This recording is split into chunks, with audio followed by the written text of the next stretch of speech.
Hello दोस्तों, स्वागत है आपको आपके अपने YouTube channel D for you study में। तो दोस्तों, आज के इस वीडियो में कंप्लीटली आपके कमेंट के हिसाब से क्वेश्चंस लेकर के आए हैं। दोस्तों, समास समास से पूछे जाने वाले मोस्ट इंपॉर्टेंट ऑब्जेक्टिव क्वेश्चंस जो कि आपके एग्जाम से पूछे जाते हैं। तो चलिए दोस्तों, देखते हैं एक एक करके सारे प्रश्न को, और वीडियो में आप एंड तक बने रहेगा जिससे कि आपको एक भी प्रश्न बनाने में दिक्कत ना हो।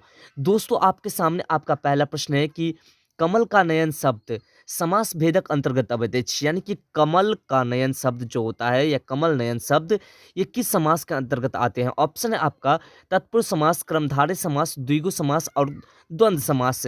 देखिए, ऐसे आप हिंदी पढ़े होंगे तो आपको सब समझ में आ गया होगा, लेकिन फिर भी नहीं आए तो आप इससे समझ सकते हैं कि आपका जो राइट आंसर इसमें हो जाएगा। पहले वो समझा देते हैं। इसका राइट आंसर हो जाएगा आपका तत्पुरुष समास। दोस्तों, जब किसी आदमी के नाम से कोई समास बनता है या फिर किसी विशेष चीज से समास बनता है, जैसे राजा का पुत्र राजपुत्र होता है, तो ऐसे समास को आप समझ जाएगा कि यह एक तत्पुरुष समास होता है। चलिए चलते हैं, देखते हैं अगले प्रश्न को। अगला प्रश्न है आपका प्रश्न नंबर 2। ध्यानपूर्वक देखिएगा कि सीताराम शब्द समासक अंतर्गत आवेत अछि। द्विगु समास, द्वंद्व समास और बहुब्रीहि समास और कर्मधारय समास। इसमें आपको ध्यान देना है ये बातें कि जब दो ऐसे पूरक लोगों की बात हो जो एक दूसरे से पूरक हो, जैसे कि माता पिता, भाई बहन, तो वो जो होते हैं वो द्वंद्व समास हो जाते हैं। तो आपका इसमें भी सीताराम, जब दो लोगों की बात हो रही है तो समझ में आ जाएगा आपको कि यह द्वंद्व समास है। तो चलिए दोस्तों, देखते हैं 3 नंबर प्रश्न को। 3 नंबर प्रश्न आपका प्रश्न नंबर तीसरा जो है वो कह रहा है कि पंचानन शिव शब्द समास भेदक अंतर्गत आवेत अछि। ऑप्शन है आपका कर्मधारय समास, बहुब्रीहि समास और द्वंद्व समास और द्विगु समास। तो इसमें जो आपका राइट आंसर हो जाएगा दोस्तों, वो हो जाएगा आपका ऑप्शन नंबर 1 कर्मधारय समास। तो चलिए देखते हैं अगले प्रश्न को। अगला प्रश्न आपका 4 नंबर। अगर आपको समास में डिटेल समझना हो तो आप हमें कमेंट कीजिएगा, डिटेल में भी आपको वीडियो मिल जाएगा।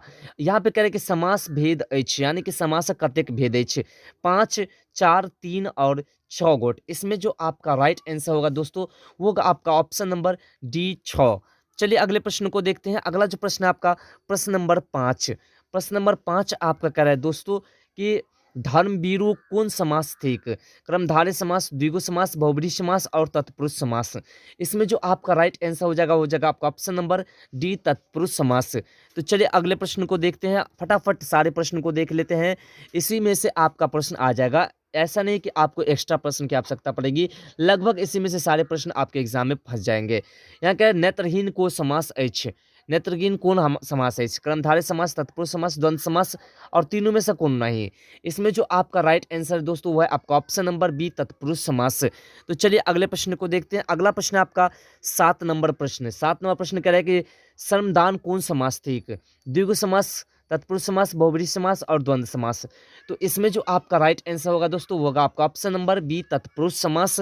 जैसे दोस्तों बात करें कि अगर जैसे दोपहर, तो इसमें कौन सा समास हो जाएगा? या फिर आपका जो है दोपहर हो गया या फिर त्रिनेत्र हो गया, इसमें कौन सा समास होगा? तो जब दोस्तों शुरू में संख्यावाची आ जाए, जैसे दोपहर में दो, ये एक संख्यावाची है, तो समझ जाए कि यह द्विगु समास होता है। 8वां है कि पुरुषोत्तम कौन समास छी? बहुब्रीहि समास, कर्मधारय समास, अव्ययीभाव समास और द्विगु समास। इसमें जो आपका राइट आंसर है वो आपका ऑप्शन नंबर डी द्विगु समास, क्योंकि इसमें भी 5 की चर्चा हो रही है। तो चलिए अगले प्रश्न को देखते हैं। अगला प्रश्न आपका 9 नंबर प्रश्न कह रहा है कि चौराहा कौन समास है? कर्मधारय समास, द्वंद्व समास, द्विगु समास और बहुब्रीहि समास। इसमें जो आपका राइट आंसर है वो आपका ऑप्शन नंबर सी द्विगु समास, क्योंकि चौराहा मतलब 4 की बात हो रही है, मतलब 4 की बात हो रही है, तो समझ जाइए संख्यावाची है। अगला प्रश्न आपका 9 नंबर। 9 नंबर कह रहा है कि बिना पानी कौन समास छी? बहुब्रीहि समास, द्वंद्व समास, कर्मधारय में समास और द्विगु समास। इसमें जो आपका राइट आंसर है वो आपका ऑप्शन नंबर ए बहुब्रीहि समास। तो चलिए दोस्तों देखते हैं फिर 11 नंबर प्रश्न को। 11 नंबर प्रश्न आपका कह रहा है कि त्रिलोचन कौन समास ठीक?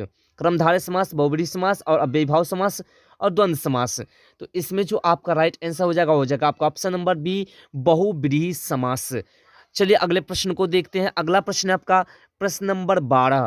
प्रश्न नंबर 12 कह रहा है कि भारी पेट कौन समास थी? बहुब्रीहि समास, कर्मधारय समास, अव्ययीभाव समास और द्वंद्व समास। इसमें जो आपका राइट आंसर दोस्तों वो है आपका ऑप्शन नंबर सी अव्ययीभाव समास। चलिए अगले प्रश्न को देखते हैं। इसका फुल ट्यूटोरियल वाला वीडियो भी पहले अपलोड हो चुका है, तो उसे आप देख लीजिएगा, जिसमें आपको समास पहचानने का तरीका बताया गया है। तो उस वीडियो को नहीं देखे तो उसे आप ज़रूर देख लीजिएगा।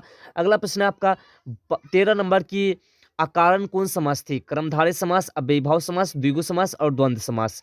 इसमें जो आपका राइट आंसर है दोस्तों वो है आपका ऑप्शन नंबर बी, अव्ययीभाव समास। तो चलिए अगले प्रश्न को देखते हैं फटाफट, जितने प्रश्न हैं सभी को क्लियर कर लेते हैं। माय बाप कौन समास थी? द्विगु समास, द्वंद्व समास, कर्मधारय समास और बहुब्रीहि समास।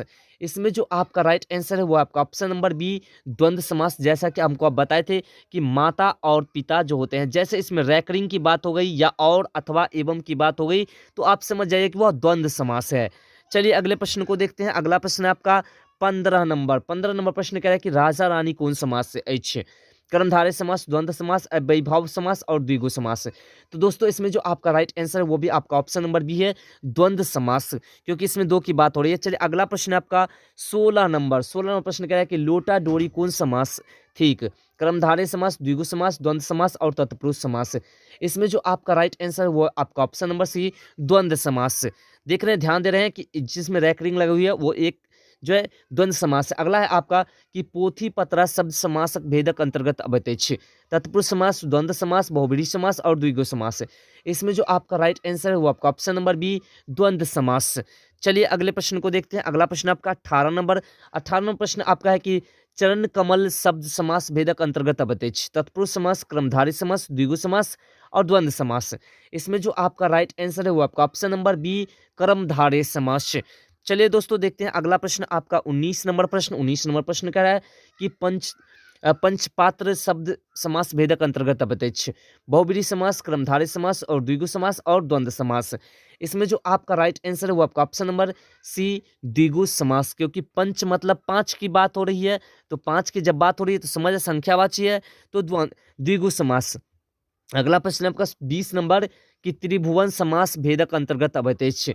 द्वंद्व समास, द्विगु समास, बहुब्रीहि समास और कर्मधारय समास। इसमें जो आपका राइट आंसर है वो है आपका ऑप्शन नंबर बी, द्विगु समास, क्योंकि त्रिभुवन मतलब 3 की बात हो रही है, संख्यावाची है। अगला प्रश्न आपका 21 नंबर कह रहा है कि पीताम्बर कृष्ण समास भेदक अंतर्गत अबैत अछि। कर्मधारय समास, द्विगु समास, द्वंद्व समास और बहुब्रीहि समास। इसमें जो आपका राइट आंसर है वो आपका ऑप्शन नंबर सी, द्वंद्व समास। जैसे बीच में रैकरिंग लगे ये वाला या फिर अथवा, एवं, या और लग जाता है तो समझ जाना है आपको कि द्वंद्व समास है। संख्यावाची हो तो समझ जाना है कि वो द्विगु समास है। अब बहुब्रीहि समास को समझने के लिए और कर्मधारय समास को समझने के लिए और तत्पुरुष समास को समझने के लिए आपको फुल ट्यूटोरियल वीडियो बताया गया है, उसे आप देख लीजिएगा। इसमें थोड़ा सा हिंट्स दे देते हैं। जैसे कर्मधारय की बात करें तो कर्मधारय समास में होता है कि एक विशेष का उच्चारण जिससे होता है, जिसको तोड़ मरोड़ करके एक छोटा सा शब्द बनता है। अगला आपका प्रश्न है 22 नंबर की डाली भात शब्द समासक भेदक अंतर्गत अबैत अछि। कर्मधारय समास, द्वंद्व समास, बहुब्रीहि समास और द्विगु समास। इसमें जो आपका राइट आंसर है दोस्तों वो है आपका ऑप्शन नंबर बी, द्वंद्व समास। दोस्तों इतने ही समास आपके एग्जाम में पूछेंगे और लगभग सारे प्रश्न आपके वीवीआई प्रश्न हैं। तो वीडियो को एंड तक अगर आप देख रहे हैं तो बहुत ही इंफॉर्मेटिव वीडियो हो रहा है। 23 नंबर वीडियो है, क्वेश्चन है कि अनंत शब्द समास भेदक अंतर्गत अबैत अछि। बहुब्रीहि समास, कर्मधारय समास, द्विगु समास और नत्र। इसमें जो आपका राइट आंसर है दोस्तों वो है आपका ऑप्शन नंबर बी, नत्र, मतलब इसमें से कोई सा नहीं। चलिए अगले प्रश्न को देखते हैं। अगला जो आपका लास्ट प्रश्न है कि कह रहा राजकन्या शब्द समास भेदक अंतर्गत अबैत अछि। तत्पुरुष समास, द्वंद्व समास, बहुब्रीहि समास और नव समासक अंतर्गत। इसमें जो आपका राइट आंसर है दोस्तों वो है आपका ऑप्शन नंबर बी, द्वंद्व समास, क्योंकि रास और कन्या, राजसा की कन्या, राजकन्या, अगर इसमें कर्मधारय समास होता तो वो भी आप आंसर दे सकते थे। तो दोस्तों ये थे आपके 24 ऑब्जेक्टिव क्वेश्चन समास से। आशा करते हैं कि आपको इससे कुछ समझ में आया होगा और आपके एग्जाम्स में 100% इसमें से प्रश्न आपको फंस ही जाएंगे। तो दोस्तों वीडियो पसंद आया हो तो वीडियो को अपने दोस्तों में शेयर कर दीजिए, जिससे कि वो भी इसका पूरा लाभ ले सके। तो मिलते हैं दोस्तों अगले वीडियो में इस तरह के नए टॉपिक के साथ। तब तक के लिए बाय।